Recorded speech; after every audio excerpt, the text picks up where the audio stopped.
Hello, everybody. Welcome back to HavoKast. Today, we are going to be talking about Megadeth and their 16 studio albums. We are going to be ranking them from 16 to 1 in order of least favorite to my favorite. Now, Megadeth for me has always been one of those bands that I definitely look up to, I definitely enjoy. I think they're a deeply polarizing band, even amongst like super fans, where some of the albums are incredible, some of them are not very good at all. And I don't know if you've seen the Metallica ranking video, but I am definitely one of those people where I just like music. I don't care if the band changes their style or tone or sound or anything. If there's some influences of that band or some like familiarity with the band or whatever they're known for just kind of sticks out, I'm fine with it as long as they're making stuff that's genuinely something they want to do or make, and you can feel that in music.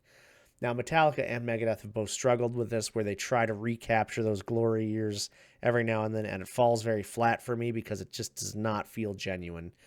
My biggest problem with Death Magnetic when I was doing the Metallica ranking is that it just felt like it was an album devoted to trying to be like the 80s sound, trying to go after something they had not done in over a decade. And it's just kind of like, I have no problem exploring that song to song, but doing a whole album on, recapturing those glory years just does not feel right. And Megadeth does this over and over again where you'll see like, oh, this is great music, and then they kind of fall off and just do something completely different. But that can either be like sonically pleasing and it might be different but good, or it can be sonically displeasing and it's something different and not good. Now, then they go into this next phase where they try to recapture the glory years before all this different tone and, after the 90s of like, oh, we're trying to be more commercial across the board in the thrash metal genre for the most part. And it either falls flat and they're just doing something they don't really want to do, or they've been able to kind of change their tone a little bit and keep that thrashy element to that Megadeth element and then kind of do something different, but more appealing. So it's a very lore heavy band. It's a very interesting band. I mean, from its inception, Megadeth has always stood for that chip on your shoulder. Like, hey, Dave got kicked out of Metallica. He's on this revenge tour for 4 decades. He's just this angry guy who can write really intricate, interesting riffs. And he's had a lot of influence in a short amount of time. But at the same time, there's definitely moments where it's like, okay, you are on top of your game right now. People recognize you as one of the larger thrash metal bands, one of the most influential bands. You can start doing stuff and let that go. I mean, it's not your whole image. Or sometimes political lyrics, he's known for those and he'll force them at times and stuff. So there's definitely ups and downs with this band, just like any band. I mean, there's no band that just perfectly gets through what they do. I have some of my favorite bands. I love Children of Bodom a lot. R.I.P. Alexi, but like, there's definitely great albums. There's definitely albums where they tried to return to those great album forms. There's albums where they kind of fell off a little bit. But there's always something of value in most albums, which is interesting about Megadeth because I feel like there are actually a couple of albums that have almost nothing I enjoy or want to listen to. It's very interesting, and it's one of the only bands that I heavily listen to that is like that. Usually, if you like a band, you can tolerate most of what they've written.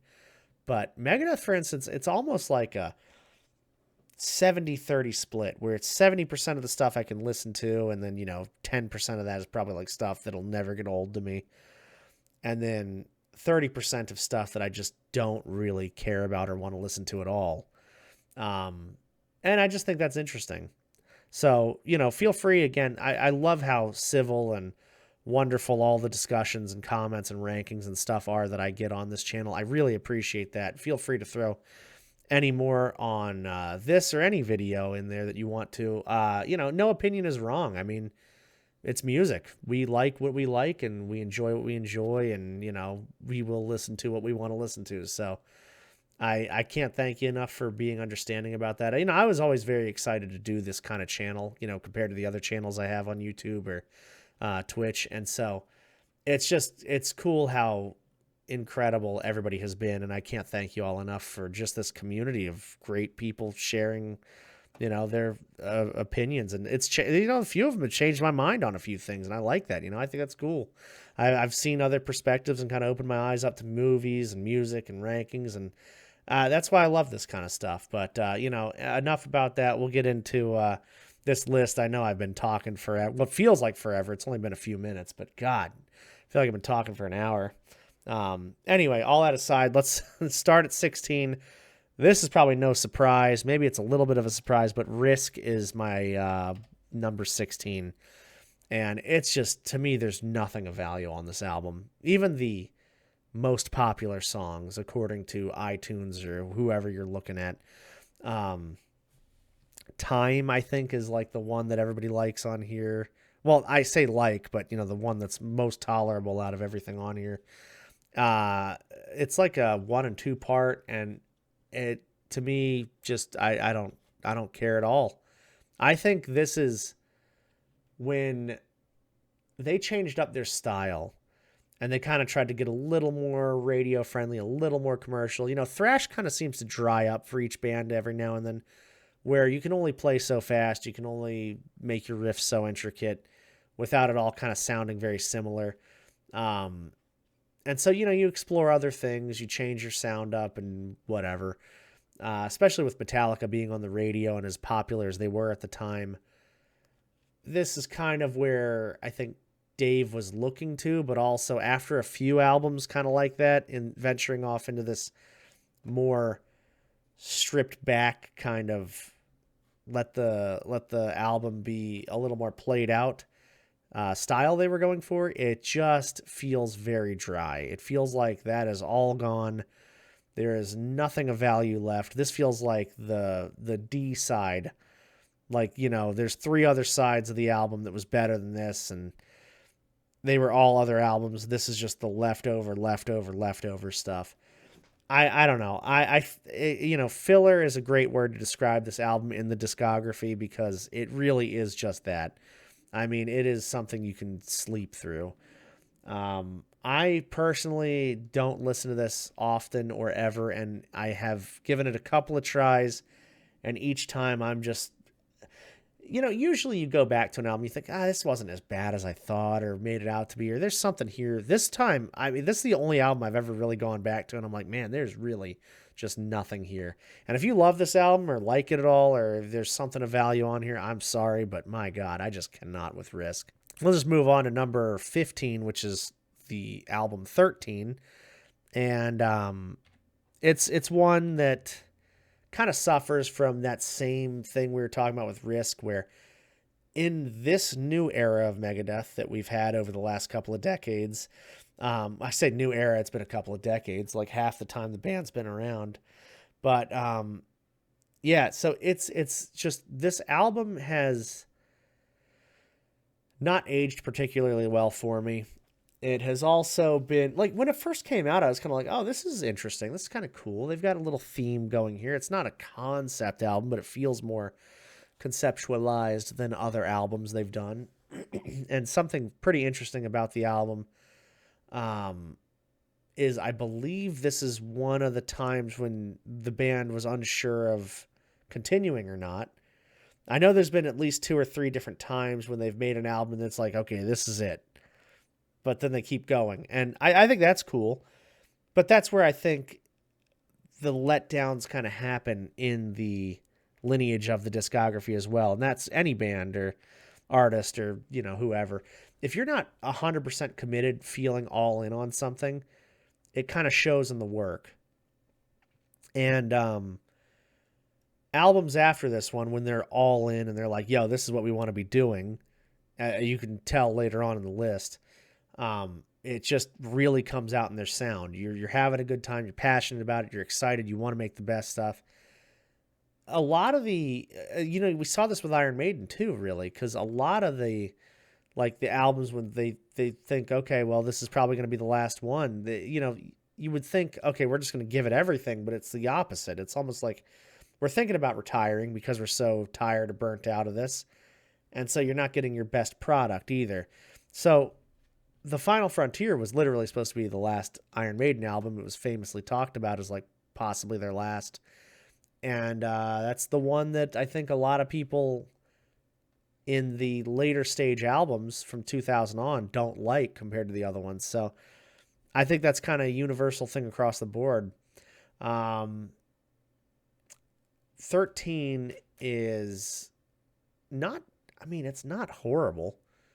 It's just down here because it's one of those, like I say, it just doesn't grab me really. It's not, there's some good writing here and there. I mean, it's not a horrible album. I think there's albums that come before this with less talent when it comes to writing, less catchy stuff, but more consistent across the whole album. And then tonally, it's just kind of all over the place too, which is unusual for a Megadeth album, really. They'll throw like a surprise here and there, but this one feels so kind of like, hey, we're kind of tongue in cheek here, and then now we're really serious, and this is kind of dark, and this is not as dark. So I don't know. The whole thing is just kind of all over the place for me as an album. Like I say, there's great songs, there's okay songs, and there's not good songs, but tonally, it's just too all over the place for me. The next one we're going to do is number 14, The World Needs a Hero. This album, to me, tonally stays pretty in line. Dread and the Fugitive Mind is a song that not only works as a song, but it's just very haunting. And I think it elicits a lot of good emotion as well from just listening to the song. The song itself is not super complex or mind-blowing, but I think it does its job really well. There's a few songs on here. Return to Hangar is one of them where I'm just like, what is the point? I don't love callback songs. I like songs that continue stories. This one made me think it was going to return to the hangar as a continuation of the story. And I think that's what it was put out to be, but it just really felt like an updated version and a watered down version of a very superior song. There's a few more on the album. I mean, like I say, it's nothing that is crazy that stands out, but I think they do a good job of eliciting some kind of feeling on the album. I think it's a good just background noise kind of album. Like, it's something I can put on and I'm not going to stop what I'm doing and go, oh my God, this is blowing my mind. And I think the next kind of two albums reflect that same sentiment as well. I love the fact that Dave in this time was kind of, it felt more genuine to what he wanted to do. It didn't feel like they were chasing something necessarily. It felt kind of like they were telling a story while also playing the music they wanted to play at the time. There were definitely a few albums noticeably where you see almost a reaction to the public and how the music was received. You know, similar to a lot of the stuff we talk about, and really, I guess, a lot of stuff in the creative fields as well. Like, if you see something that's not received real well, you almost hit that panic button. Like, damn, I gotta try something different or go back to what I was doing before or whatever. And so this album felt a little less like a reaction and more just kind of like what they wanted to do at the time. So that was pretty cool. Like I say, nothing special. It's number 14 for a reason. It's not one that I'm always looking to grab off the shelf and throw in and play, but I'll listen to a couple songs here and there. The next one is just, I mean, this is probably way too high for a lot of people, but Super Collider is going to be 13. And the only reason it's higher than a few of the other albums is just because it's not Megadeth at all. And it's basically just like the dad rock era of all dad rock albums. I mean, this is like they just decided to make Megadeth in their garage and start playing music. But it doesn't sound like a Megadeth album at all. I mean, every album has like an aspect here or there. This one does not, I feel like. However, I think the songs, although they're not like incredible in any way, they're not ones that I'm wanting to grab anytime soon. I don't think there's anything truly just dreadful on the album. And I think overall, again, it's great to just have in the background. If you're working on something, if you're organizing, if you're talking to somebody and you just want something in the background, it's one of those utility albums that it'll let you down if you're looking for a specific sound. But if you just want something on that's not going to be horrible. Now, if you include the music videos in this, I mean, I don't know what the hell any of that was. Some of the worst music videos I've ever seen in my life for a few of the singles on here, actually. And I don't know. Super Collider to me, like, it's just the most forgetful album, but also one that's not going to offend either, unless you're like a hardcore thrash metal fan. And this will be just like, this will be the most offensive thing in the world. Again, like I say, I don't care if a band changes up what they do or their sound or their style or anything like that. As long as there's some kind of Megadeth-y like influence in the album, it's good. Which is interesting because this one has zero Megadeth-y influence. And I think if they had more of that, like, hey, this is kind of what makes the band this band, I think this album would be probably a little more respectable, a little higher up. It's kind of like how I feel about Saint Anger. Like, I think Saint Anger from Metallica could have been an incredible album if they hadn't recorded it in the worst possible way, you know, musically known to man. Like, I don't understand what they were thinking. And this is kind of that same way, but in the opposite, where the recording's not bad, but it's just not Megadeth, you know? So it's hard to rank the album higher given that. Next, we're going to go with Cryptic Writing. And Cryptic Writing is one that, for Megadeth standards, is just okay. There is some good stuff on the album. There are songs that I enjoy, but I don't know. I feel like once you get to a certain point in your more like experimental phase, you're more like, hey, we've drastically switched our tone. You can only keep exploring that same spot so many times. And this just feels like, again, another one, like kind of like how Risk was like the fourth side of an album, just the songs that did not make it the first three times. This one feels kind of like the third side of an album where there's good things and there's things that I'm surprised or not loved a little more, but you know, even the worst songs on the album aren't terrible, and there's a pretty good, you know, range for Megadeth on here. Dave is doing his thing. He's all over the place, tongue in cheek, but it's not bad.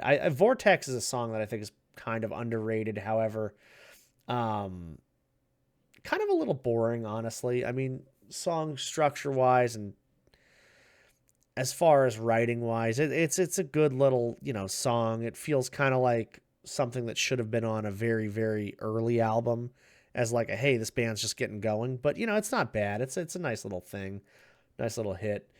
Yeah, I mean, it's a middle album, you know. That's, what are you gonna say about it? I like it. I don't hate it.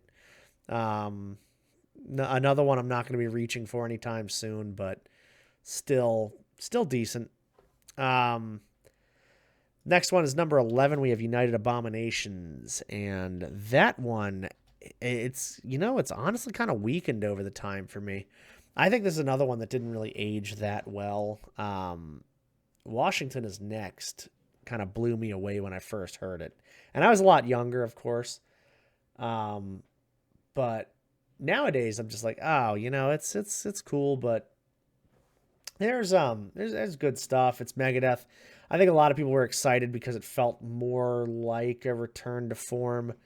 Not necessarily as hard hitting as some of the later albums. And it didn't feel really as thrashy as people gave it credit for, I feel like. But it was not bad. It wasn't one of those where I felt like they were just trying to chase something that wasn't there. Sleepwalker's pretty damn good too. I actually really enjoy that one. Like there's songs on here that I definitely reach for. There's songs I really enjoy. I don't know if there's one that I necessarily hate on here. Even some of the like not as heavy or thrashy songs. I mean, I really enjoy musically how big the range can be with Megadeth and Dave's writing and everything like that. Obviously, different bandmates throughout the years have helped influence different styles and things. But yeah, I mean, it's another middle album. I mean, it's got good stuff, it's got bad stuff, but I think number 11 fits it pretty well. It feels like a pretty genuine album too. It doesn't feel like something that they were just kind of forcing on the public. This one might actually ruffle some feathers, though, and I'm sorry, y'all, if you're huge fans of this one. The next one at number 10 is going to be So Far, So Good, So What. Um, and it's simply just the album has 8 songs, and if you're going to put just 8 songs on an album, they have to hit pretty hard, and I don't think all of them hit hard. It was an earlier album, but considering what came before it, I feel like they could have done better with this one. Recording quality, pretty gritty. The first 3 albums really didn't have incredible recording quality in general.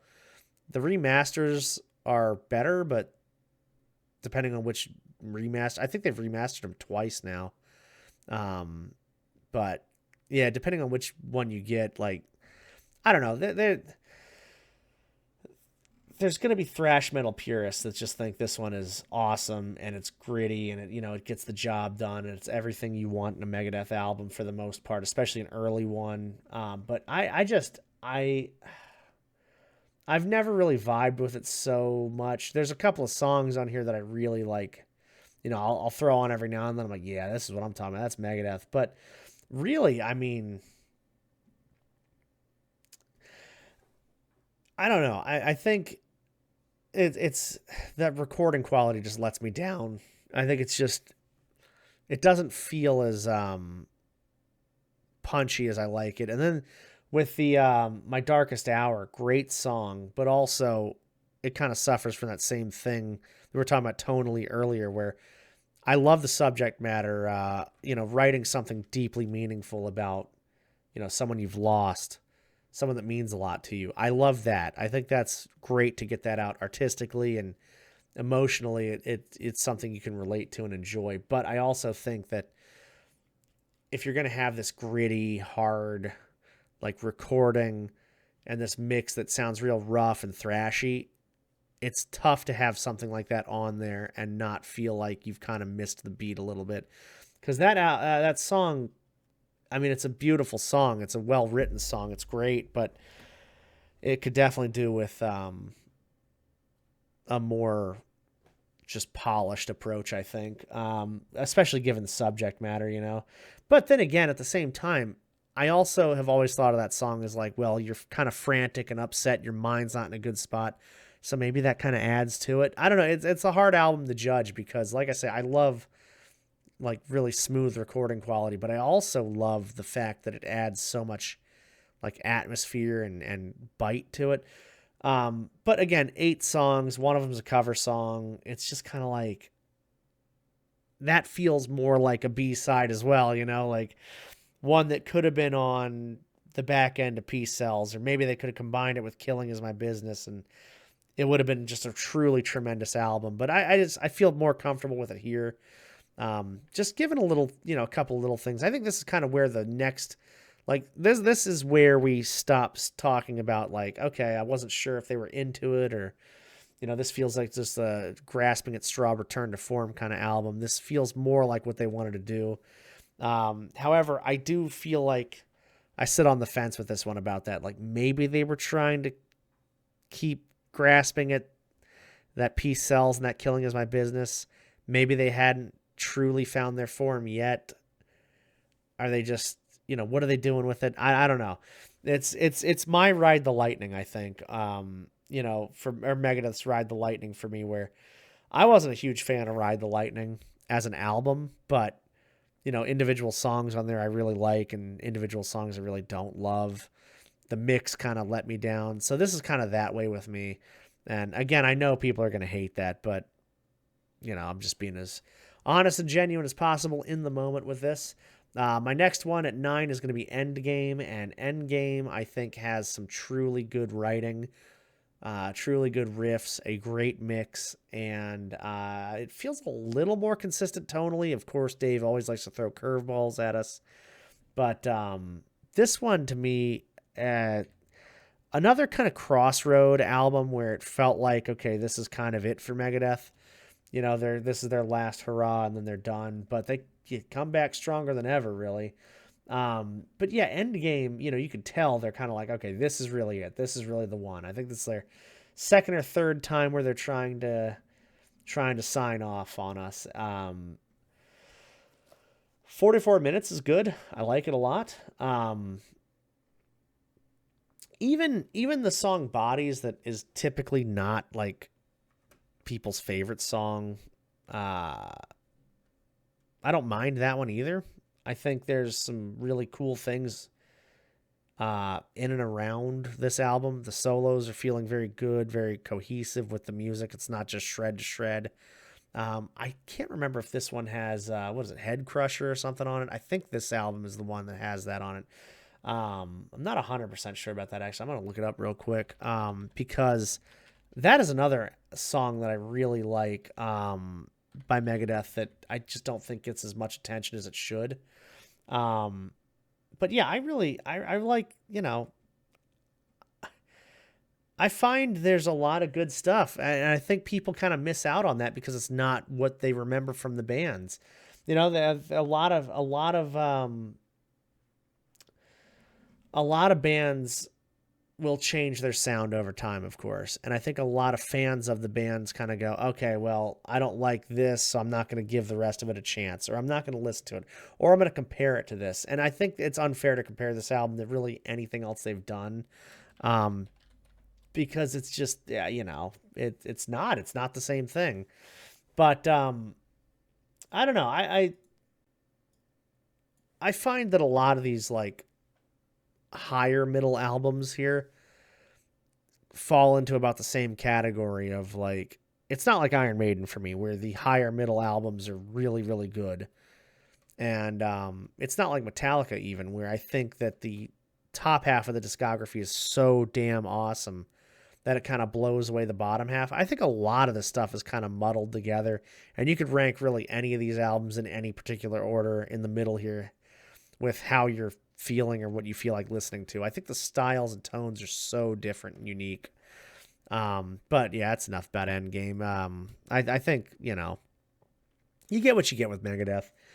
The next one is The System Has Failed. I'm putting that at number 8. And I say what you get is what you get because this one is kind of that exact tone with the album.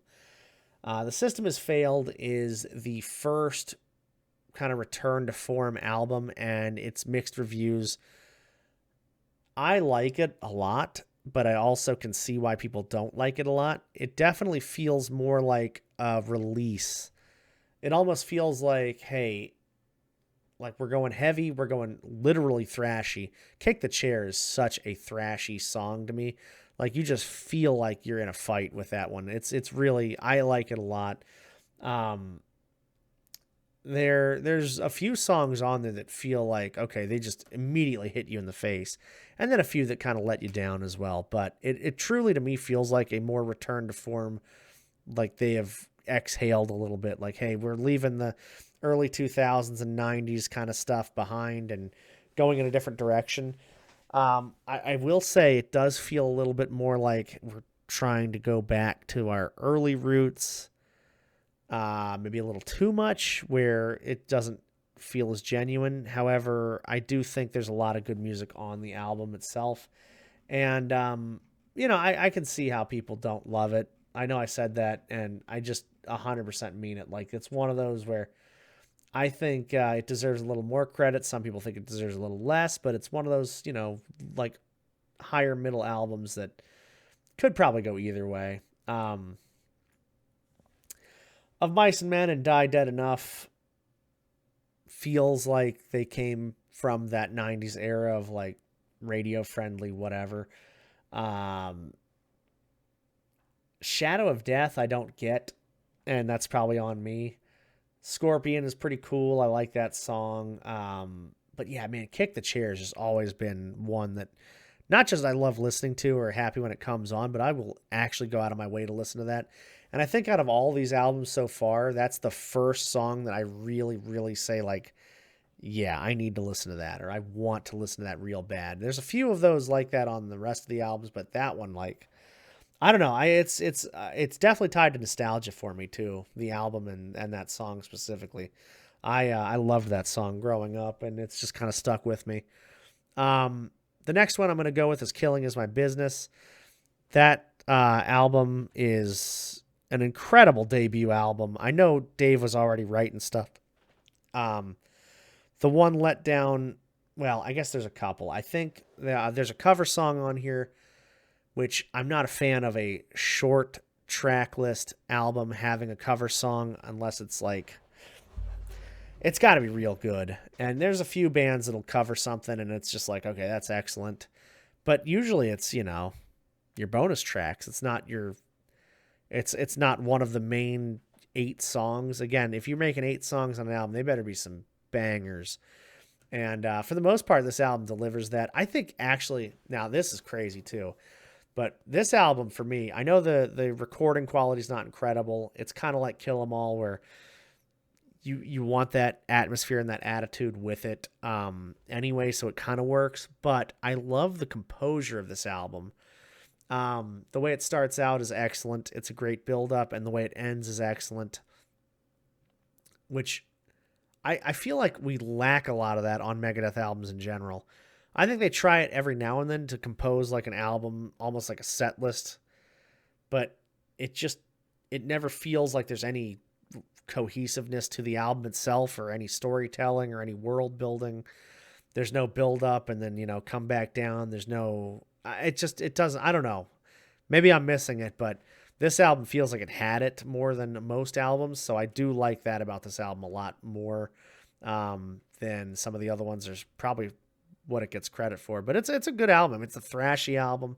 I can enjoy listening to it. I think if there was a couple extra songs on here, it would probably be way higher for me on this list. But I mean, as an album, you just got to have more. I mean, 7 of your own songs, and really 6, because I mean, Mechanics is, it's a Dave song, but it's the Four Horsemen also. So essentially you just get kind of a rougher mix of a song by Metallica, and again, like Dave says he wrote it and he did, I'm sure he had major influence in a lot of the first few albums of Metallica, but I don't know, it's just kind of weird. Again, feels like another bonus track that's not a bonus track. It's part of the whole album. So yeah, that always kind of rubbed me a little wrong. Just the size of the album and the lack. It's kind of like how Power Slave for Iron Maiden,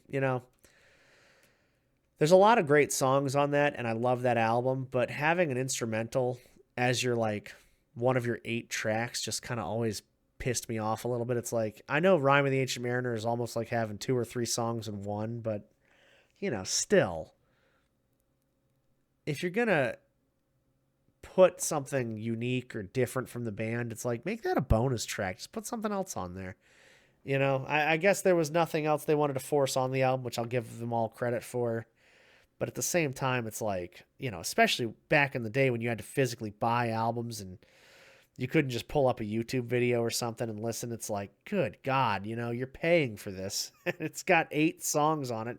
Only 6 of them are really unique to your band. It's just, I don't know. But modern problems deserve modern solutions, and now we can get around that. Number 6, we're going to go with Euthanasia. And Euthanasia is one of the best working commercialized albums that Megadeth put out, I think. Definitely more bland than anything they did in prior years, and this feels like kind of Countdown to Extinction Part 2, really. Not necessarily in a bad way. A lot of a lot of Megadeth albums do this. Metallica does not. Although I wanted to say Metallica because it reminds me of when they did Load and Reload, how Reload was kind of just like whatever didn't fit on Load, they just threw onto Reload. Kind of like how this feels like almost Countdown to Extinction is like, okay, this is all our best stuff. And then the other stuff can just go on Euthanasia, which, again, not bad. Euthanasia is not a bad album. There's good stuff on that album. Nothing particularly crazy thrashy, nothing particularly, that'll like blow your mind. There's parts, there's solos, there's things like that'll jump out at you.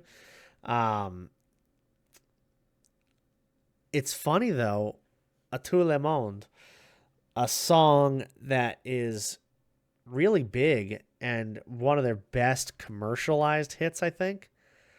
It's that song that a lot of early Megadeth fans are like, yo, this is where you lost us, you know? And then it's where a lot of other Megadeth fans jump on and say, oh, this is kind of cool. I could look into this band a little more.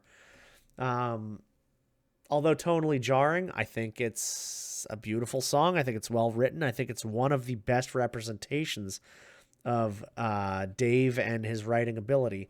I think he's tried to force, especially in later albums, more sentimental songs. But this feels like kind of where I wanted In My Darkest Hour to go. Because In My Darkest Hour, like I say, tonally, it didn't make a ton of sense. A Tout Le Monde feels like you're really letting it out. And I'm a big fan of that. I love emotion in music, whether it's good, bad, great things are happening, horrible things are happening, whatever the case may be. It's so heavily tied to feeling, and I think this does a great job of that. That song specifically.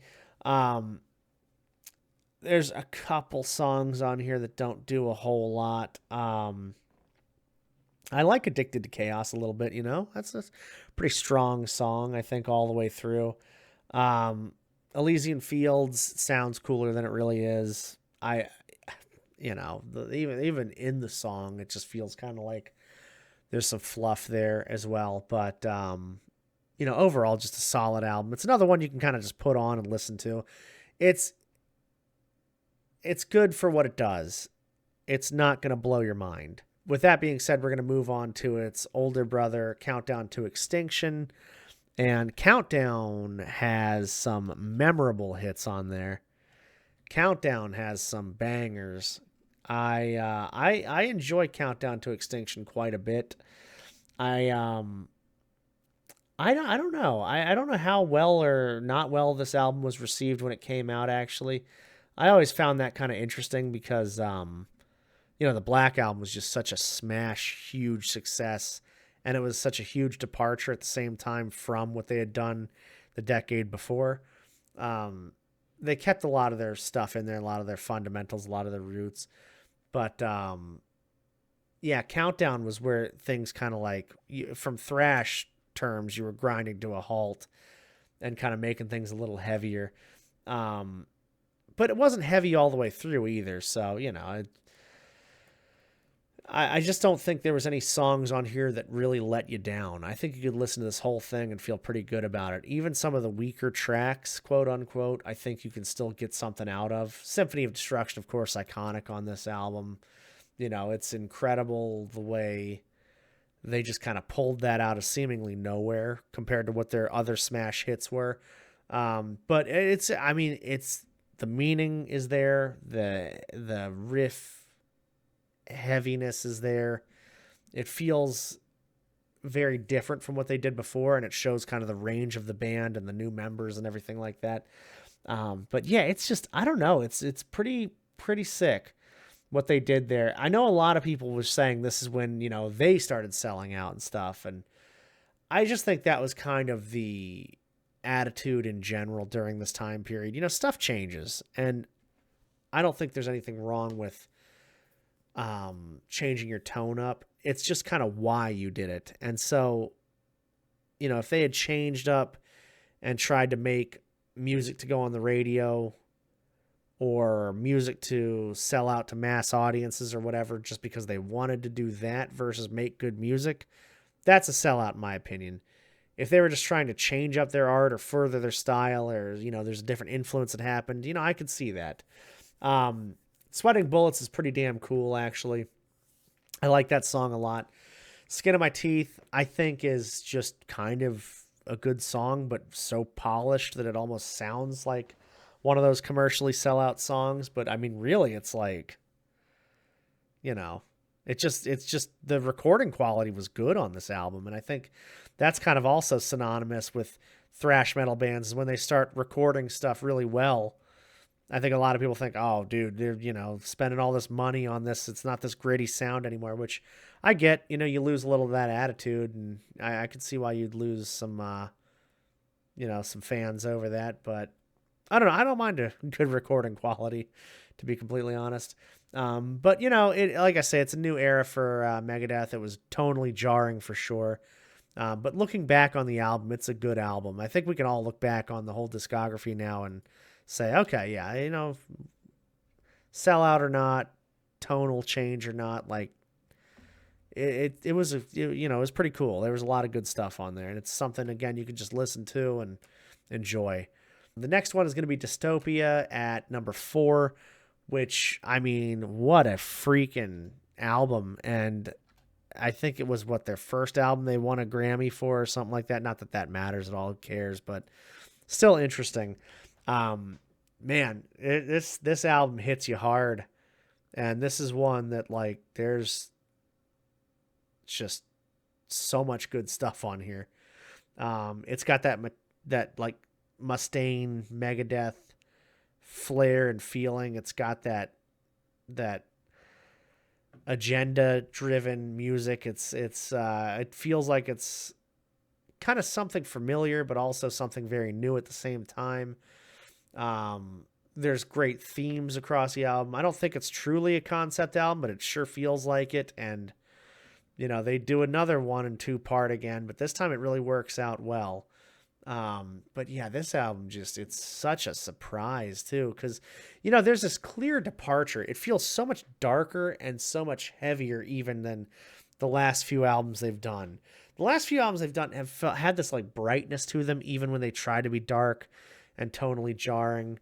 And this writing style, it felt a little more just kind of writing for the sake of writing, where this one feels like there was motive and message behind what they were doing, and it definitely feels incredibly genuine, one of their more genuine albums in recent years, and you can just tell that.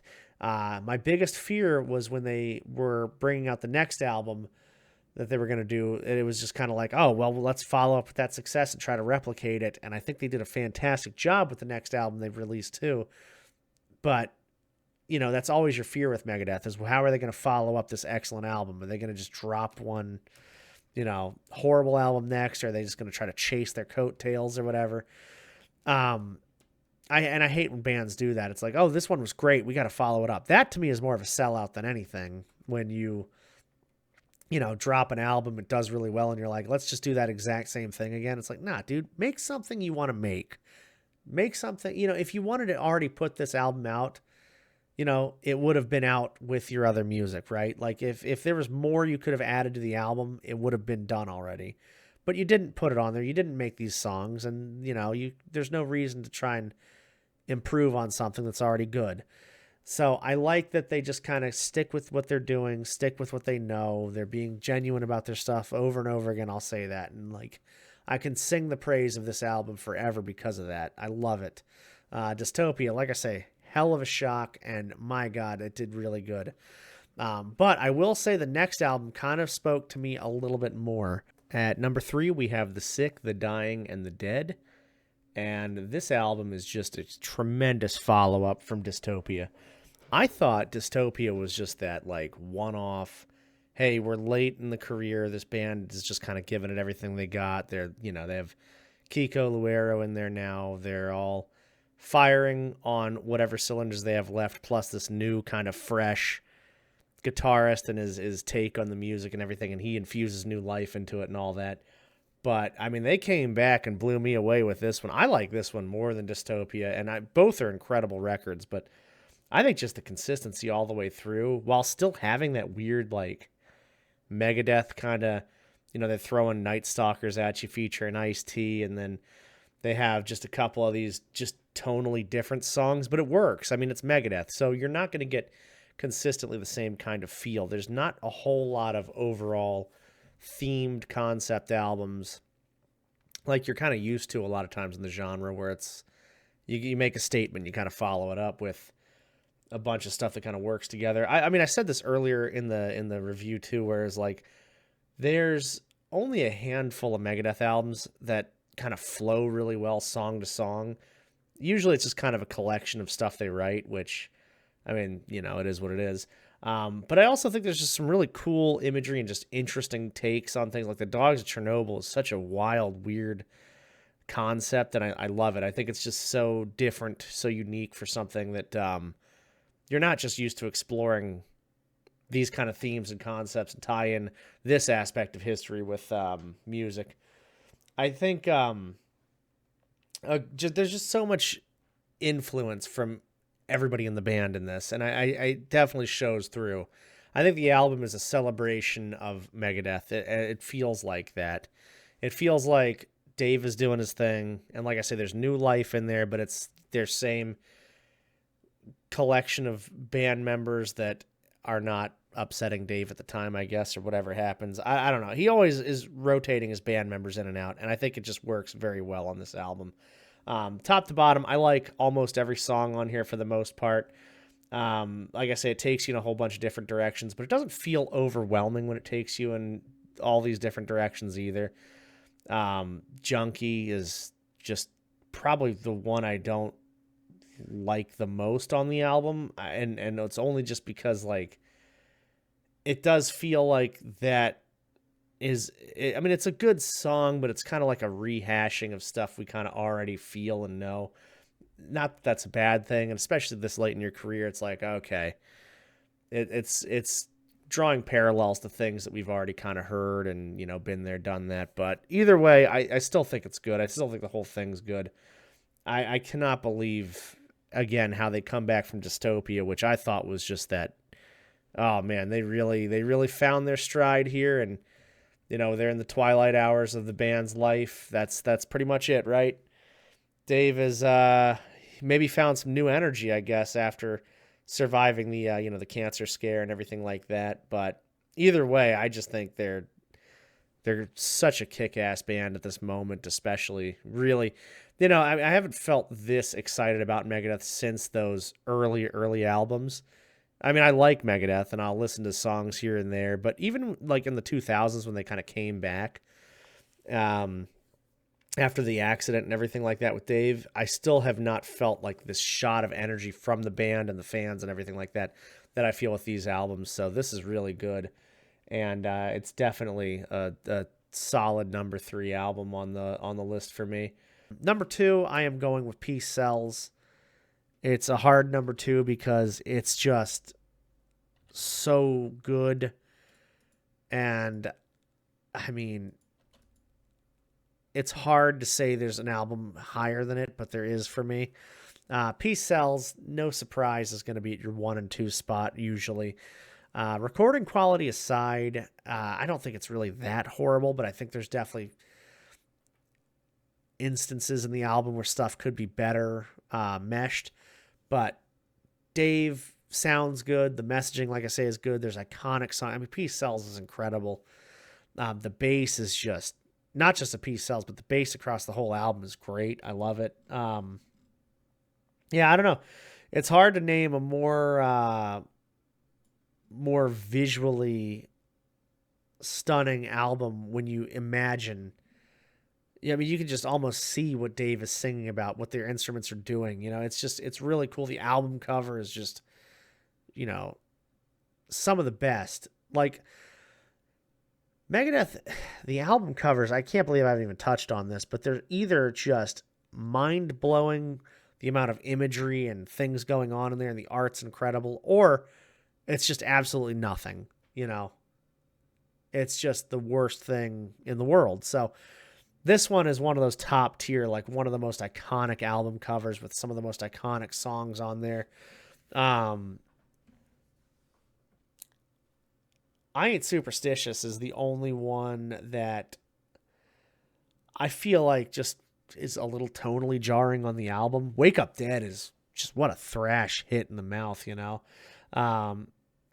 But I don't know.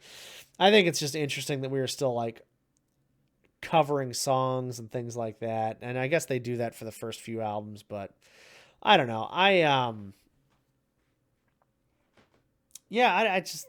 What do you say about Peace Sells? It's just iconic. It's just incredible. I mean, the riffs on there, my God, this is a good lineup. These few albums, the first 4, just good lineup after good lineup. Band members change, but the music is just very consistently awesome.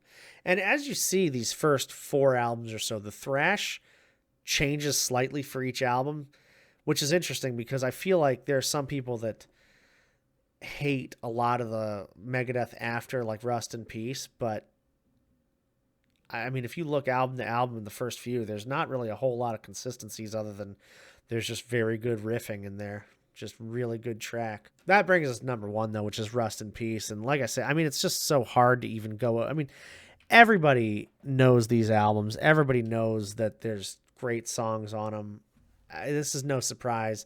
And, I'm sitting here. It's hard for me to even like talk about these couple of albums just because it's just not really that shocking to me. I was doing this kind of like blindly ranking them. I just threw a whole bunch of albums down and said, let's see where I go with this. And, that's how I usually do the rankings, songs and albums, movies, whatever.